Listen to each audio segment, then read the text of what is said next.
Kim. Tim. Welcome. Hello. Thank you. Thank you for having me. Welcome to the Fairview Social Podcast. Thank you. I actually met you 1 week ago today. Mm-hmm. And, well, let me tell you how this played out. So I was having a few drinks one night, and I saw you on, posting something on Facebook. I was like, I need to get the tattoo girl on because you're not living in Fairview, but you have a shop out here. Mm-hmm. And I was like, maybe I can call her up and get her on. And so I sent you a drunk text. Nice, classic. Like on Facebook, and I said, hey, there's nothing in it for you, but if you want to come out and be on the show, that would be awesome. But here you are. Yeah, well, thank you. I'm happy to be here. But I wanted to meet with you before we did this to make sure your work was acceptable. That's totally fair. I saw it. I'm just faking it out here. Fake it till you make it.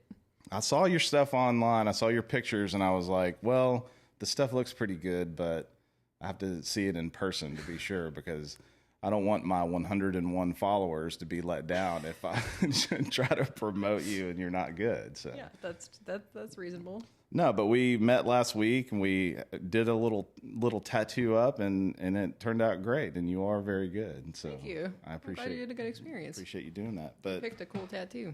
Thank you. So I wanted to talk to you probably mostly about tattoos. So I hope you have answers to all the questions about tattoos. I'll do my best. All right. So first of all, well, the way that I found out about your shop is, I think in January or February, you had I don't remember the guy's name, but he was working with you at the studio, and he was posting about like doing some, walk-ins and stuff. Mm-hmm. And I was like, I didn't even know we had a tattoo shop here. Yep, I had Anthony. He's not with me anymore, but just because of scheduling conflicts, I told him he's welcome to come back anytime. He's a friend of mine. He's a good guy. And it was nice, too, on the Fairview Then and Now to see all the positive reviews from him specifically, just with the brief time he was there. But before that, where he had an opportunity to take some walk-ins, I've just been a kind of closed off, appointment-only basis. So advertising was a little different before that, but... Well, I kind of almost felt bad after I met with you last week, and I was like, well, maybe this will help get her more people to come in, but then I don't think you necessarily do that. You're pretty much by appointment only right now. Right now. I do have another apprentice I'm taking on. You met her, Maddie. Yeah. So she'll be starting soon, but she's fresh, never tattooed before, so it'll be a little bit of time before she takes walk-ins and all that. But I thought it was interesting when we were talking about her. I guess I had this assumption that, like, she's just been tattooing away, and then she's just having to go through like the proper legal procedures of being an apprentice and all that kind of stuff. And and then you told me that she's never tattooed before. I was like, all right, so wait a minute. So how does all this work? So one of the things I wanted to talk to you about is it's fascinating to me that I think I asked you this last week. You can go from doing art. You do your art, and maybe you grew up and you're always drawing and doing all those kinds of things. Like, how does that translate into tattooing? Because it seems like you have to have an artistic eye to come up with design and all that kind of stuff. But how does it go from like on paper or on the iPad or whatever to like tattooing it on somebody? Mm-hmm. There's a definite learning curve for sure. And this is something that I made sure she understood too, is like, there's going to be a frustrating beginner's period of seeing it one way and then trying to translate that on skin and it not coming out exactly how you see it. And it does take a lot of practice to get to that point. Skin is an interesting place to work on because everybody has different types of skin, different areas. So like, for example, your back's going to be different than your arm and whatever. So it does take time of really, you just have to do it. You just have to work on people to really like get that understanding. But having that basis beforehand of like knowing how to draw and design and things is only going to help you. Yeah. Without that, it would be a struggle, I think. Well, I think that actually we'll go ahead and pull some of this up because I asked you to send you some pictures, which I know I could have gone online and gotten them, but I wanted you to send me some because then I would know that like, hey, these are the ones that you really like and that you're really proud of, as opposed to like all the ones that are on there. But so I started going through them, and I was looking at this one right here. this person got this tattoo, probably got it when they were young and they wanted to cover it up. And then you covered it with this. And I sat there yesterday or the day before and I was like going back and forth, like trying to figure it out. And obviously what I thought was really cool is how you use the fading of this one and is the shadowing or whatever, the shading in this one. I'm like, how do you do that? It doesn't always work with the subject that somebody wants to cover it with. It can be kind of tricky. You know, you got to be, the more open-minded, the better when it comes to cover-ups. But it's actually funny. So that first one, he tattooed that on himself when he was 18. He said his parents left home to like run an errand and he had ordered some like shit Amazon kit and just like went to town on himself. And they came home and they're like, what did you do? So like, you know, 20 years later or 15 years later, whatever, he comes in, he's like, I think I'm ready to cover it with something. I mean, it's just crazy to see that. And I have a couple that are covered up too. And, you know, I guess people have this misunderstanding that like you get a tattoo when you're 18 or 19 and something fucking stupid. And you're like, I don't want to cover that shit up. And they think that they can just go to the tattoo shop and they're like, all right. And you just zip over it and it's done. I mean, you got to really kind of think through it like you did this one with the design here. Mm-hmm. This one too was multiple sessions. I think he came in because it wraps a little bit too, around each side, probably like, I'd say like 4 or 5 sessions maybe of sitting for a long time and initially planning it out, of course, and everything, making sure it's everything that he wanted from it. But yeah, I mean, it's pretty crazy. It's really cool how you're able to cover it. Was he pretty happy with it? Oh, he was stoked, yeah. Because I was like, what do you want? He's like, a mermaid with horns. So I was like, bet, let's go. You're like, absolutely. Yeah, like we will figure out a way. Yeah, but that's awesome. I think that it looks good. I was going to ask you about, like, I've got a bunch of tattoos, and, like, I still don't know, like, the science behind it. And I was thinking yesterday about, like, prison tattoos compared to, like, tattoos that you get done at a shop and all that kind of stuff. So can you talk a little bit about, I guess too, like I wanted to ask about like, does the ink matter? If you buy some shitty ink, will it, obviously it won't be as good as like a high dollar ink. I mean, how does all that kind of stuff work? Yeah, for sure. There are a few brands in particular when we're talking about inks that are like notable, well reputable brands that people use.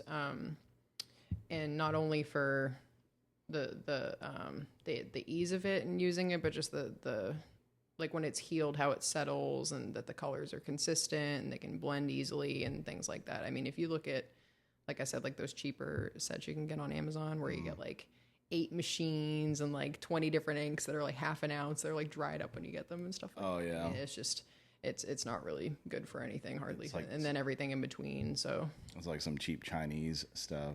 Oh yeah, I mean, it's like literally this little bottle. I don't know. Yeah. So like I was thinking, so what a tattoo machine does is it's just going real fast, just and so how do you determine like how deep you should go? Like, is there like a certain amount of like, hey, I need to pull back on this, or like, is it just takes time to learn that, or? I think that is part of what is that learning curve is like, because like I was saying, there's different, like your skin stretches differently in different areas. And so that matters. Or for example, if I was to work on somebody with older skin who's had a lot of sun exposure over the years, their skin's going to be a lot more fragile than somebody who's 18 and healthy. And then there's a whole bunch of things to consider in between. And I mean, the better you take care of yourself and the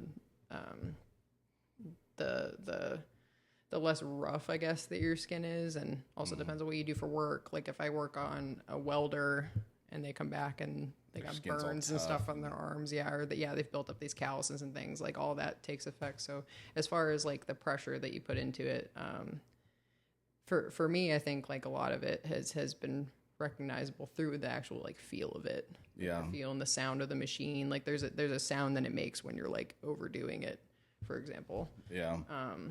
And it does, yeah. It just takes time to kind of have your little trial and errors, I guess, in the beginning. Yeah, but you're trial and error on people's skin. Yeah, and that, I mean, when I first started, I wouldn't necessarily recommend somebody to start this way. I was kind of thrown into it, like figure it out. Yeah. I learned a lot that way, but I mean, yeah, there's some, day one, week one tattoos walking around that are not the same as they are now, obviously. And what about like Maddie? That's Maddie's her name. Mm-hmm. Like how are you going to approach that situation? Because obviously, what we talked about last week, she's got the drive. She's awesome. Mm-hmm. She's like, I'd say that 90% of it is just like the willingness to work hard and do all that kind of stuff. And obviously, she's got the art background. Like, how do you go about teaching somebody those things? I mean, it's just very fascinating to me because you got to learn how to do it. But at the same time, it's like the real practice that you're getting is on, somebody willing to say, hey, tattoo me, knowing that it could be fucked up. Oh, yeah, for sure. That can be intimidating, too, like getting into it, like it's nerve-wracking, like this is on them forever, Have you ever fucked one up really bad? I mean... Well, obviously, in the beginning. Nothing recently, but, I mean, in the beginning, it's like I said, the direction was... There was almost no direction, or early on, it was kind of like just figure it out. So yeah, do a bunch of free tattoos and you would be, or maybe you wouldn't, I don't know. I was shocked at how many people came out when I just said, hey, I'm doing free tattoos, never done it before. Who wants one? And it was like like over 100 people commented and they're like, it's free. Like I want it. So well, I told you that last week. I was like, you can practice on it. Yeah. We can let Maddie do one on me. I mean, I'm okay with it because we talked about this a little bit too. Like I kind of passed this threshold to where I was going to just get rid of the tattoos that I had. Mm-hmm. And then I was like, I'm either going to just go all in or start removing them. And obviously I chose to go all in. And it's like, at this point, I mean, I wouldn't have somebody that's never done it before do something that's like visible to that everybody could see, but like on my leg or something, like I don't really care. Maybe that sounds bad. Maybe I should care more about myself. I mean, to each their own. I have one that I did myself. I don't know if I told you about that. I have one on my ankle that I did that it was from the very, very beginning, and as soon as I finished, I was like, that looks like shit. Do you still have it or did you cover it up? I'm covering it now, yeah. But it's much bigger than the original piece and it's like honestly kind of hard to reach. I didn't really think all that through very well. Yeah, that's got to be weird. Tattooing I guess the only convenient spot to tattoo yourself is like your thigh. Yeah. So it's kind of right like thigh, around the ankle, so it's like kind of hard to access. But I mean, looks a lot better than it did. It's not finished yet. Still got to color it and stuff, but yeah. But yeah, with Maddie though, or with anybody, if I were gonna teach them, I guess that transition of like paper to skin is going over some of the fundamentals, like with how you hold your hand, for example, like line work, making sure that's consistent. You have like a steady pull. Mm. Going over designs too, because that is a big part of it. And she is an artist, she's a painter and sketches and everything else. But going over what makes a design practical for a tattoo versus like, I don't know, let's say like a crazy abstract painting that just might not translate very well on skin or something else. So yeah, those are the big things to start, and also like she's been hanging out long enough. She's officially getting her permit here soon, but she's been with me for the last like month and a half, couple months, just kind of watching and asking questions, and I'll give her some little assignments to do, and seeing that she can take direction well is another big part of it. That like if I ask you to do something, that you just don't do the complete opposite because you are marking people permanently. So make sure that you can listen. Yeah, I was really surprised when you were telling me. I thought that like if you were say that you're like, all right, I'm going to start tattooing people, and let's say you get past all the learning and you know how to tattoo people, I thought you just like, there you go, you just start, you open up a shop and do it. That apparently there's like all these rules and laws and stuff in place, like you have to go and you got to take tests or something like that, or what all is that? So every state's different. Some states you don't even need, I think, any kind of permit to tattoo, which is a little crazy to me. But in Tennessee, it really is overall lenient. The tricky part, I think, is finding somebody who's willing to take you on as an apprentice and for it to be like a positive learning experience that you grow from. Yeah. Is one of the bigger humps. But the actual certifications and how you get that, I don't think is too difficult. You do need to take, it's called a bloodborne pathogen test. They do it online now. I mean, when I did it, you had to go to Nashville and take a 6-hour class, but I mean, they literally hand you the answers. They're like, highlight, underline, this is open book, this is really important. So if you fail those, you're just not. Yeah, it's one of the check in the boxes in my industry. I'm in the landscaping industry, and we have like pesticide certifications and things like that. It's the same. It's like the state is requiring you to do this, but it's just to say that you know that you've done it.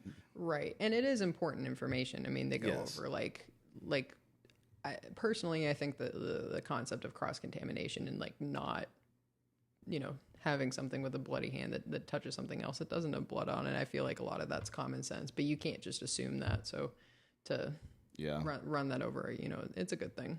Yeah, no, that's all good. But so the apprenticeship, you have to do it for like a year, you said? Mm-hmm. Yeah, in Tennessee, it's a year. So they changed it a little bit. It used to be that it was under the discretion of who was apprenticing you to sign you off, and it could be more than a year. So let's say they thought that 2 years was appropriate, then it would be up to them to go ahead and get like something notarized to sign that off. But they changed that because a lot of people are getting taken advantage of that way. Oh, yeah. Like free labor and I was going to say, make them do bullshit work. They're not Yeah. really learning. The purpose is for them to, grow from it and see how things are done. And I mean, I've seen that with my own eyes in tattoo shops. When I was younger, when I was getting some of the tattoos that I have when I was younger, there was like, it was always like their bitch to go and go get coffee and go do all the things, which I'm sure some of that's involved in it. But like there's also the, how are you training this person, because that's what you're supposed to be doing. Right. I think there is a balance of like, and we talked about this when you came in the other day, like the grunt work. I think there is value in knowing that like you are starting from the bottom. You do have to earn your keep, and you have to like really like show that you want it. And I think that's kind of where that comes from. But then it's like, I think in certain situations it could be like we were saying, people just get taken advantage of and are made. It's almost like a hazing thing on the far side of where I think it can get kind of definitely unnecessary and just not productive. Yeah. But yeah, I think we're moving away from that more and more as the industry's progressed, which is good. That's good. I will say that when I went into your studio, it's like the cleanest fucking place I've ever seen in my life. Thank you. I mean, it really is. I'm not just saying that. Like, I went in there. Cool. Well, it's funny because I told you this. I texted my brother while you were doing my paperwork. I was like, this tattoo studio in Fairview is legit. And he was like, no, I'm sure it's full of like cigarette smoke and like, needles everywhere, because that's like the misconception about tattoo studios. But there are those. I've seen those kind of places. But I mean, I went in there and I was very surprised with how clean and well kept it is. And well, thank you. And it's to me, we're the Fairview Social Podcast where we talk about Fairview things and other things, but I think that it's great to have something like this here in town, because my brother said, well, why didn't you just go back to Ryan? And I told him, I was like, this sounds bad, but like, I'd rather just like go down the road, down the road than have to drive wherever the hell he's at. And, it's just a convenience thing. It's like in Fairview years ago, we used to have to drive somewhere to go to Walmart, it's like, that was inconvenient. It's like, this is convenient. Yeah. And so I hope that everything works out with Maddie, or even any kind of future apprentices that you can I really think that you could blow this thing up if you want.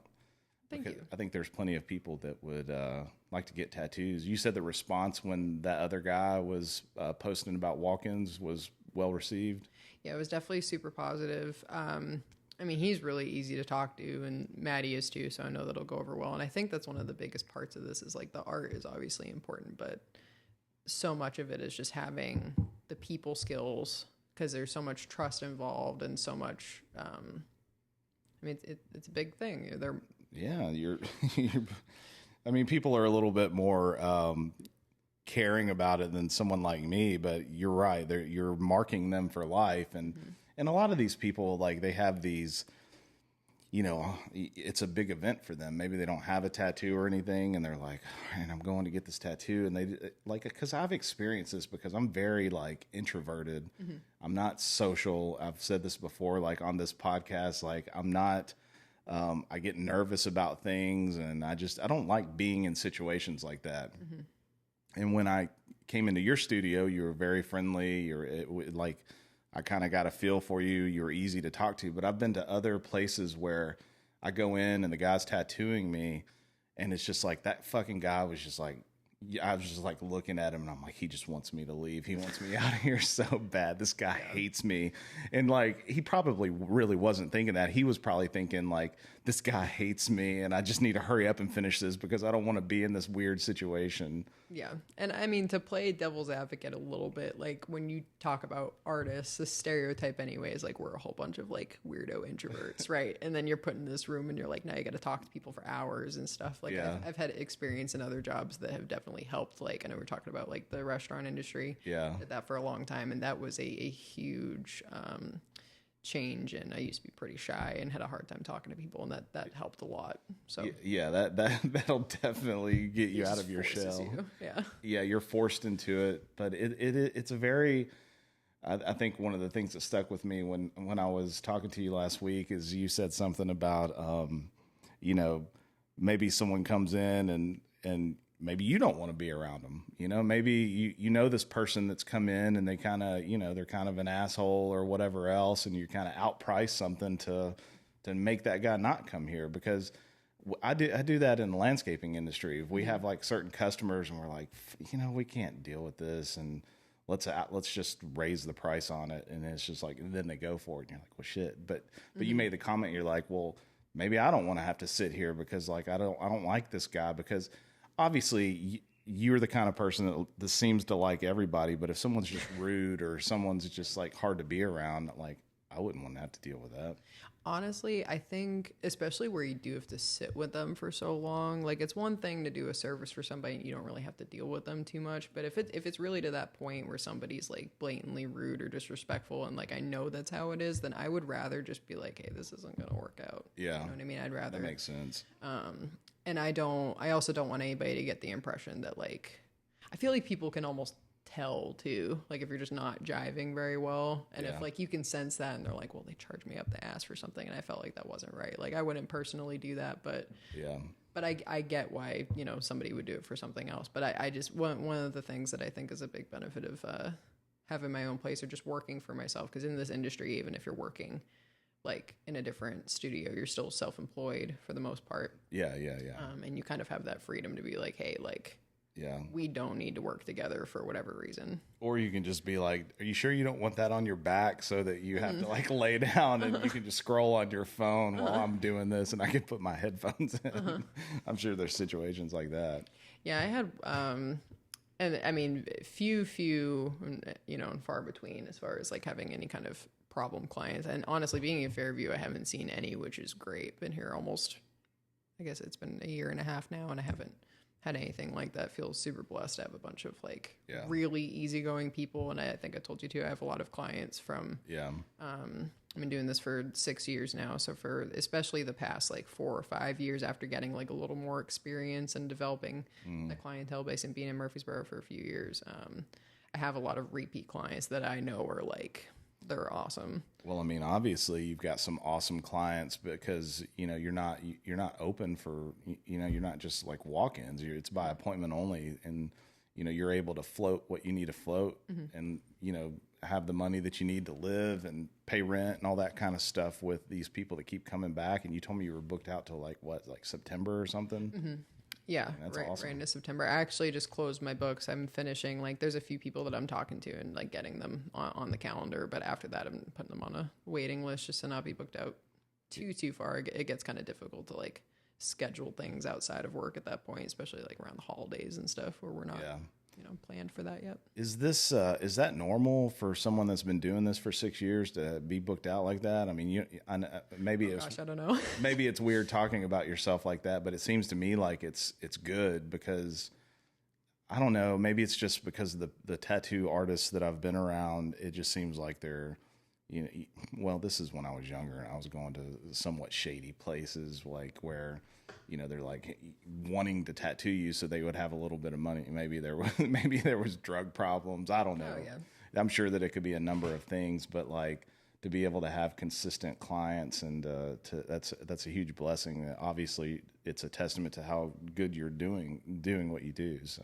Oh, well, yeah, I appreciate that. I think I don't know if I'd say like it's normal or not. I think, you know, the biggest thing I prioritize, which of course, like, yeah, the art is important, but the customer service component and being willing to like be patient with people, like when they have an idea, like listen to them. Like I try to like make sure I take into account the feedback that I get that's negative at other places. I'm not going to call any particular place out, but just like generally speaking, people coming in and saying like what you said, they walk into a place and they feel like they're not wanted there or they're not listened to. And sometimes something as simple as that is like goes a long way with people. And not feeling like you're too good for any like design that they want. Like I hardly ever turn people away for things, and I think that's one of the things that might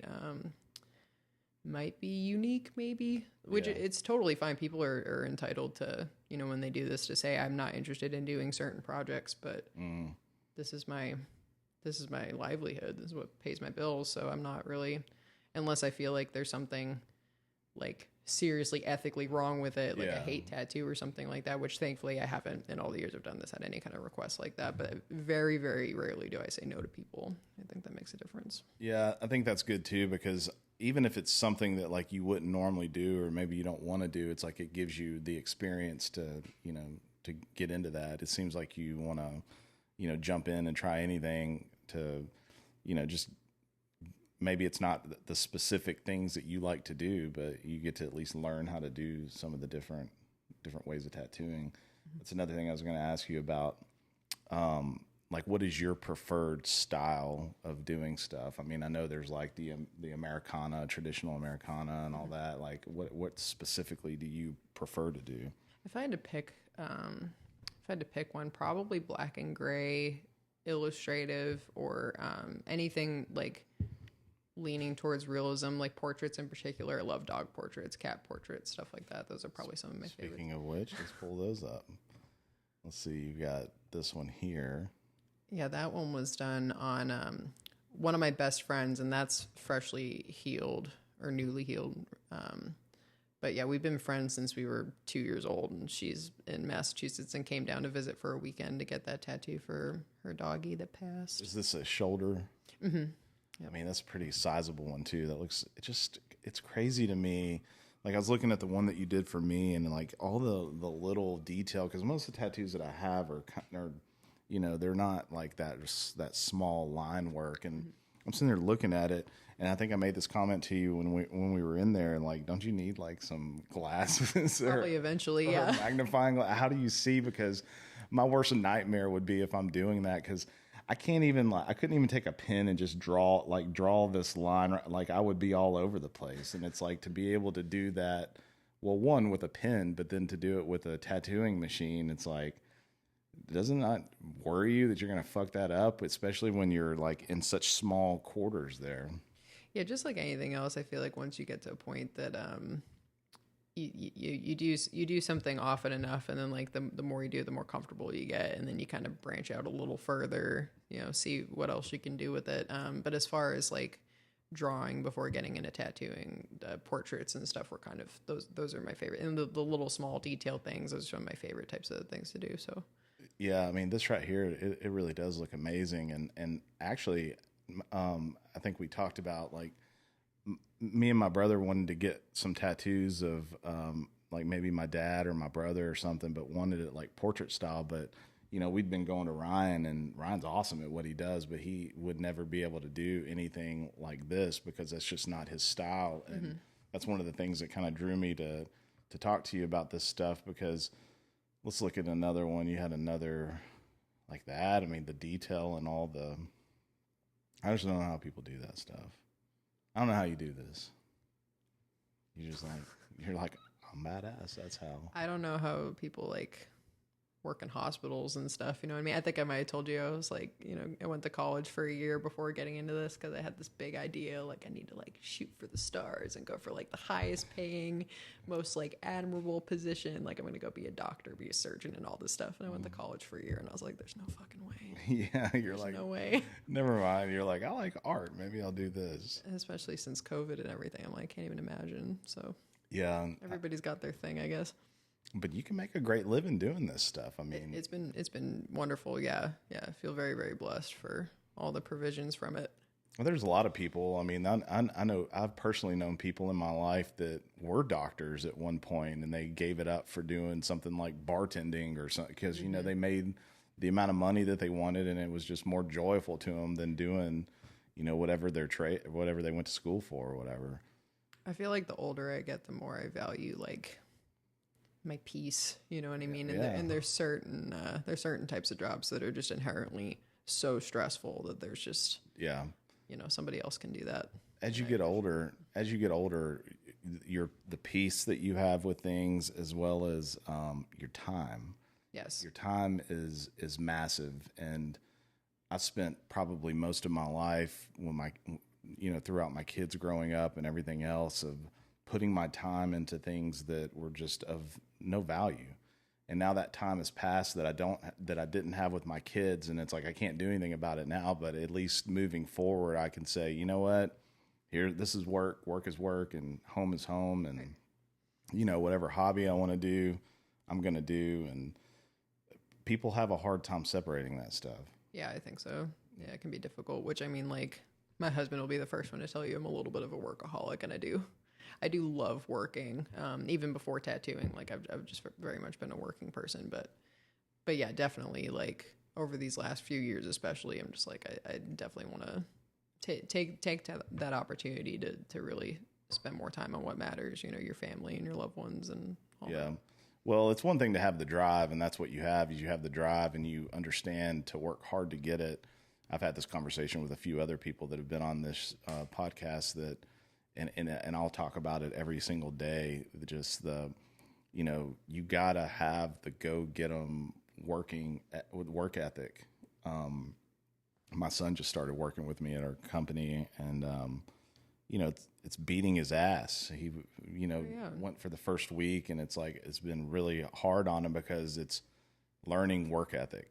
It's doing the grunt work and working out in the hot sun and doing all of that kind of stuff. But I was texting him today, and he was like, I really like this. It's like, that's good, because if you get these hard things out of the way and you've experienced these things that suck, anything that you do from here on out, it's going to be like, you're always going to compare it to like that other thing that you did. Sure. And I don't know if you feel this way too with, like say the end of a project that you guys have where it's like finally finished and you could take a step back and you're like, look at what we did. That looks so nice. Cause you're just in it and you're like, this just sucks. Like the work's hard. And you know, you talk about like being out in the sun and everything. My husband was a plumber and has worked out in like hot ass warehouses and stuff like that. And it's just like, I couldn't do that. You know what I mean? I might try, but it's like you have to actually physically get used to that, on top of just having the mental push to keep doing it in spite of the discomfort, I guess. Yeah, I think the physical thing is like you have to, once your body acclimates to doing that and whatever weather conditions and, you know, whatever long hours that you work, and then you're just used to it. You know, it's like it's not that big of a deal to you. That's what I was telling my son. I was like, you'll do it, and then next week it'll be a little bit easier, and then a little bit easier, and then the next thing you know, it's like you get out more into the world and you see everybody like whining and complaining about how everything's hard, or you know, they wanted me to do this at work, and you're just like, I mean, this is nothing. Yeah, it's like you learn those good work ethic values when you're younger. You'll be set for life. But anyway, all that to say, like, you have the drive, and the people that have the drive to do all of these type of things will be successful. And the people that, I had this conversation before, like a lot of the kids that go to college, they want to come out of college and they want to like immediately have like the job and have the money and everything. Oh no, let's step back for a second here. You got to do a little bit of this grunt work first. Yeah, you still have to go to your entry level position, and you know, your hundreds of $1,000s in the hole, and you have 4 years that have passed in school or longer. And like, I'm not, for some people, college is definitely worth it, but I couldn't personally justify that just because there's so many skills that you can take on, especially now where I feel like the world is really pushing the entrepreneurship as a benefit and an opportunity for people. Yeah. Where you can kind of, I don't know, set your own standards and set your own rules, and yeah. But you still have to, you have to show out. You have to like show people that you can do what you can do, and that's a lot of the initial work. I think is the hardest. Yeah, it's getting there and doing it. Is it like this in art? Well, I know it's like this in art because it drives me crazy when people go to school for like art or something like that, because I think that there's people that are bad at art that can get somewhat better with some training. Sure. And then you have people that are pretty good at it, but don't have the heart to really go full force. And then you have those people that have like God-given talent that can draw, and it's like anything they do, like when I look at pictures like that, and it's like American Idol, if you watch a show like that and it's like a person comes out there and they can sing, and you're just like, no one can train someone to do that. They can teach them things for breathing and get better, but like that person has God-given talent to sing like that. Same with art. I mean, any of these things. And it's just crazy to me that why would someone go to waste their time like getting more teaching, like getting taught art when they can already do it so well. Right. And we might have talked about this a little bit before, where like I would have loved to take a college level art course that's just like that really gets into some of the more advanced things. Yeah. Or some more specific types of drawing or whatever the medium is that you're doing. But at the same time, my outlook on it was, okay, so you do your time, you take all these classes, and there is a benefit to doing that, but then you pay all this money to do it. And then you get an art degree. And at least for me personally, I was like, I don't know what I'm going to use an art degree for, that I couldn't just like show what like if I was going to do something art related, just show them what I can do without a degree, if that makes sense. Oh yeah, that makes complete sense, because I tell people all the time, like being in management positions over the years, I've never been like, let me see your college degree, or let me see your high school education, or let me see this certificate of, like, let me see what you have. Let me see what you've done. Like you just said a second ago, like here's my portfolio of things that I've done. And I'm glad that I feel like society now is more accepting of that than it was 5, 10, 20 years ago. It's like, it was just like college. You need to go to college. You need to do, this is the course of your life. But now it's more accepting of like, hey, I think I'm going to run with this. Like for you, it's like, hey, I think I'm going to open this tattoo shop, or, or I think I want to do whatever this thing is, or whatever you did before it. But it's all about the drive of doing it. It's just all about do you have it in you to work hard and do the bullshit, and where do you come out at the end of it? And the whole idea of like, gets worse before it gets better, I guess, Yeah. Like there were definitely some moments early on where I was like, this sucks, it's all worth it though. Anything you work hard for, I think, is worth it in the long run, because even if you don't stick with a particular industry that you're in and you put all this time to it, maybe that's frustrating, you do so many years and it just doesn't work out the way you intend to, like that experience and just being able to push yourself through it will take you somewhere else. Positively. Some other door will open. Sometimes it's a blessing if this doesn't work out over here, because you're meant to go over here, and then you'll bounce back and forth and, eventually land where you're supposed to be. Yeah, you got to take risks sometimes. Yeah. Well, I think that it's cool. I think that the fact that you've had a shop here in Fairview for a year and a half, and I didn't know is very, it's just, I'm a bad Fairview resident is what I've learned through doing this show. I'm about 18 or 19 episodes in, and I've had some people on here that are hardcore Fairview, and I'm kind of hardcore Fairview, I guess, in the sense that I've just lived here all of my life, and I know absolutely nothing about what's going on around here. It makes me feel bad about myself. I don't know why. Well, I'll justify that you're on the other side of town, so I don't really go over there unless I'm going to take my trash to the to the dump. I mean, to be fair, I've had a lot of feedback that way, especially since like Anthony was posting, he was doing walk-ins and things, and people saw that and they're like, "There's a tattoo shop in Fairview," because, like, I mean, most of the time I'd just be in there and the only sign really is that vinyl on the door. So unless you're up at the door, like, you don't know. Unless and then you walk up and it's locked. Yeah, unless you're over there trying to get your hair did, and and then you see the tattoo shop, and then there's nobody in there. Yeah. Oh, that's the thing too. It's like the things that are in the plaza there, I feel like don't necessarily like tie into tattoos so much, which I mean is fine, but it's just like, I don't know. It makes sense to me that a lot of people didn't know about it, and a lot of my clients that I had that continue to come to me were from Columbia and Murfreesboro, so like not even from here. So yeah, so they're actually coming out here to your shop. That's awesome. I mean, you're getting people. That's how you know if you're good, if they're willing to drive however far away. Oh, I appreciate that. Yeah, it's been pretty cool. Well, I mean, I think you're good too, but like, I'm only going to drive 5 minutes down the road. Yeah, and I totally understand that too. Like the convenience, you can't throw that out. You know?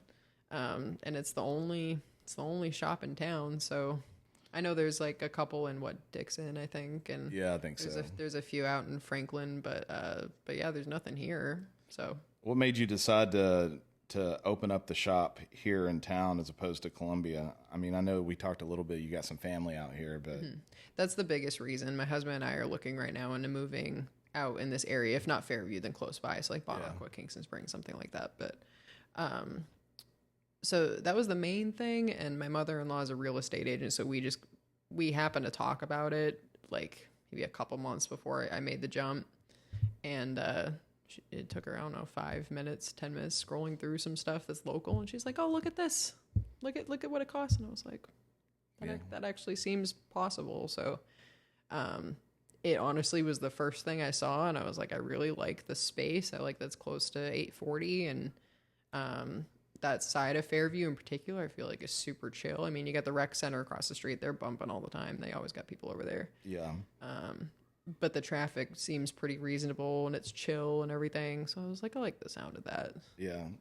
You might have struck gold with all this if you got in over here, and, you know, the city's growing so much. I'm sure if you drive through the town, you see like all of the new houses and subdivisions going up, and, you know, it's a desirable place to be and to kind of get in. And then it seems like it's all kind of falling into place because you're wanting to start to, you know, you got an apprentice, and you're going to be, you know, taking walk-ins and stuff. It could be like the perfect storm of like a, you know, a good thing for you. Yeah, I hope so. And I think too, especially versus Columbia, which even if we were going to stay in Columbia, there's so many shops out there right now that it's pretty flooded. So the competition for that, I don't care to do that, you know, versus going somewhere that, you know, there's not as many local options. Yeah. Yeah. Do you, when do you think that you'll start doing more walk-in stuff? Just when she gets trained up? Yeah. So she'll have her permit officially, should be soon. I'll see her later this week. So, I don't know if she has that ready yet or maybe next week, but it'll be soon that she gets officially, permitted. And then, maybe a couple months, I'm going to see how her progress is. One of the things too with practice is they have like fake skin, which especially nowadays is much better than it used to be. I mean, there's some super shit quality fake skin you can get that's like you might as well not be practicing on it because it just gets chewed up and everything. Yeah. But there's options where you can practice on things outside of like real skin to get a little bit of an idea of how the machine works and how to hold your hand and things like that. So we'll do things like that first, and then just depending on her progress, I said probably max like 4 or 5 months until she starts doing some little tattoos. And she'll be ready to do like barbed wire around my arm or something. Oh, we'll see. I don't know. Dude, let me get some barbed wire. Yeah. That was such a big craze in like the 90s or early 2000s. Everybody was getting like fucking barbed wire or like. I had one of those in my apprenticeship. Did you? Oh yeah. What else was it? It's like the the tribal was real big. Like the nautical stars on the elbow. Yeah, oh yeah, oh, yeah, or the spider web or something on the elbow. It's like it's like you see. It's funny because when I see people with tattoos and like I'm looking at them. And I'm just kind of gauging what era they were in their life. But it's funny to see like all that play out from, I remember when I was 18, my dad was like, he's like, you're going to have that the rest of your life. I'm like, I know I'm going to have it the rest of my life. And then I'm going to look back at it and I'm going to be like, oh, that was a great memory. I'm like, now I look at some of it and I'm like, what the fuck? What the fuck was I doing? Oh, that's funny. And I think there is like a good mix of that sometimes. I've done a lot of cover-ups over the years and some people come in with things and they're like, this needs to be gone yesterday. And then some of it's just like little goofy stuff and it's like, oh, it's like a funny little memory and it's, it's just part of their collection. So depending on your personality, depending on the tattoo, but like one in particular, and I hope he sees this, he'll laugh. But one of my regulars I've had coming in over the years, one of the cover-ups that we're working on, and you can't see it at this point, but there's like a whole bunch going on with it. But it said life's a bitch, so get lucky with these 2 leprechaun faces, and it's just, it's rough. He's like, I need to hide this with something. So you should have covered up with something even bigger and better, that like a big leprechaun or something on it. Yeah. Like, I think that we need to go in this direction. That would be kind of cool. Yeah. But yeah, it's funny to see all the old tattoos. And, back then when I was younger, because tattoos have kind of gone in and out of, back then they went in and out of style, but they've been kind of hanging on and running strong for a while. What are your thoughts on like tattoo removal? Like, do you know anything about that process? I don't know completely how it works. I guess how it is.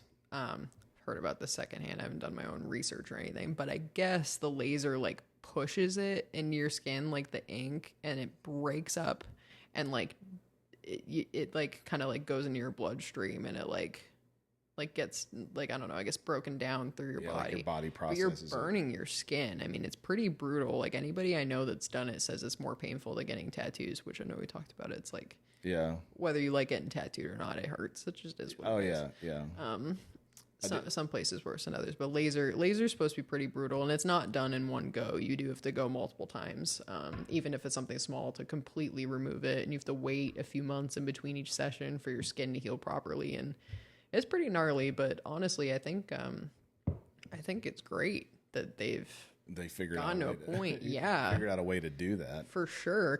And there are enough people that, if you're going to get a cover up, it's going to be 2 or 3 times the size of what you have. And some people, they don't want what they have now, and they definitely don't want something bigger, or they're worried because they had such a bad experience before, and like whatever, they're just jaded from it and they don't want to do it. So I think it's a great option for some people. I think the intention of it was probably like, somebody that went on spring break and got a little froggy or something on their ankle. It's like, hey, we can remove that. And like, I don't know, I was reading this a few weeks ago, but like Pete Davidson like is removing like all of his tattoos. Oh jeez, yeah. He's got all kinds of crazy stuff, yeah. Well, it's crazy because I was looking at the pictures of him and the shit's like almost gone. I mean, he's like covered head to toe, and I'm just like, because I've read how kind of brutal it is to do the removal, and I'm like, man, I can't imagine him sitting there, doing that, because like you said, it's also a lot of time involved, because I think that. How long did you say you got to wait in between sessions? I never did it, but I sent a picture to a guy in Nashville to get an idea. Yeah. I have a big one that I'm just deciding to like sort of fix it versus like lasering it, because it would be the whole thing. But yeah, he said it like 3 months in between sessions. That's crazy. Yeah. It seems like it goes pretty quick though, because it's like a zip it through, just run it over. The actual lasering part is quick, yeah. But like, I don't know. I have sensitive skin, so I just can't imagine. Oh, yeah. I'd be worried it would be like a really bad sunburn. You know what I mean? Yeah. So yeah, it intimidates me, and all great. That's great for everybody that has the balls to do it. I don't think I could do it, but what about the tattooing? I meant to ask you this earlier. I think we touched on it a little bit, but like when you're tattooing, like there's a certain amount, a certain depth that you're supposed to go, right? Because I had a tattoo done, and it's like I got pretty scarred from some of it. So is that like because it was gone too deep, or I mean, what causes that? Could be a couple things. It could be that they went too deep. It could be that they went over it too many times, like just straight up just overworked it. It could be a lack of cleanliness. I mean, if it's scarring, yeah, they either like were too heavy on it, or they just like went over it multiple times, and your skin can only take so much. So yeah, I mean, it's like like we were talking about a second ago, and we talked about last week. It's like I want to get this out there that anybody that says, "Oh, you know, I just laid back and went to sleep. Tattoo didn't hurt." I'm like, no, motherfucker, it hurts. Getting tattoos it's. I mean, I don't really want to use the word hurt. That's a little dramatic. It's just really not comfortable. You feel it. Yeah, no, it's not comfortable. It sucks. It's like just sitting in the same position for hours. And then after you're sitting there for 8 hours doing it, and you're kind of grinding, you know, it's like by the end of the session, when you're doing it for so long, it's like knives, like scraping your skin, and it's just really uncomfortable. But it's not anything that's unbearable. Yeah, I don't think so.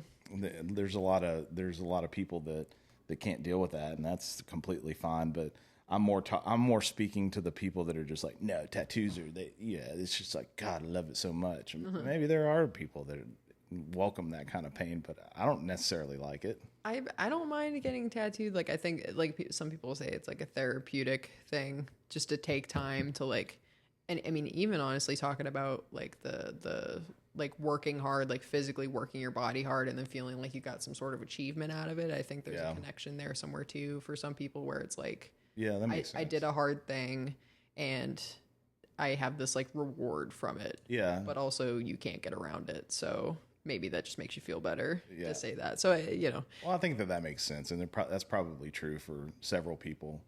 I think too that, I mean, I like going, because like I told you before, like I got most of the tattoos that I have in a span between 2021 and 2023.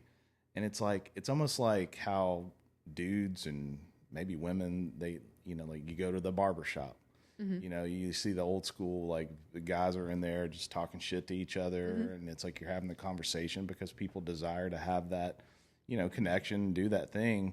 For me, because I know we don't know each other that well, but like I never get my hair cut. It's either like really long or I shave my head or something. And it's like, that's kind of like, I guess, my version of going to a barbershop. You know, you hang out, you see the people that you know and catch up. And I don't know, it seems like it's a modern day that.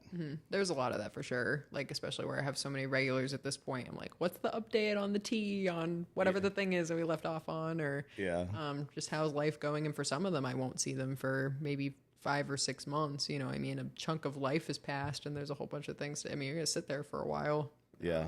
Most of the time I have 1, maybe 2 clients a day doing like bigger things. So we'll be there for a while and get lunch and whatever, just chat about life. And there's definitely something that people appreciate from that. I mean, I get enough, just for example, like moms that come in and they're like, I just need a break from my kids. Like the grandparents have them, and I can sit here and talk to an adult about something, and that is just huge right now. Yeah.